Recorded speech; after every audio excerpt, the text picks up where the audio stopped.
Welcome to Powder Springs, a quiet yet welcoming community about 20 miles west of downtown Atlanta in southern Cobb County. I'm Michael Stone, editor of Powder Springs Lithia Springs Patch, your source of news and information about the neighboring Springs cities. I'm standing here on the site of the original wooden City Hall building in downtown Powder Springs. The city was incorporated in 1838 under the name Springville, known for its 7 medicinal mineral springs. The city was renamed Powder Springs in 1859 because the water from the springs caused sand to turn black, like gunpowder. With a population around 15,000, Powder Springs has a historic downtown and numerous parks and recreation facilities to accompany its small town feel.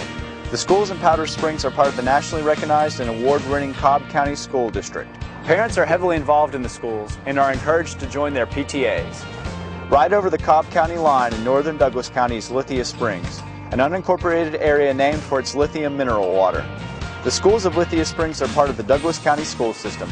Scheduled to open over the next couple years in the county are a new high school and elementary school. There are many more unique stories to tell about these neighboring cities that I hope to find out and relay to you through Patch. If you hear about any breaking news, let me know. That goes for any events or anything else you feel the Lithia Springs and Powder Springs communities need to know about. You can contact me through email, the Patch website, Facebook, and Twitter. For Powder Springs Lithia Springs Patch, this is Michael Stone signing off.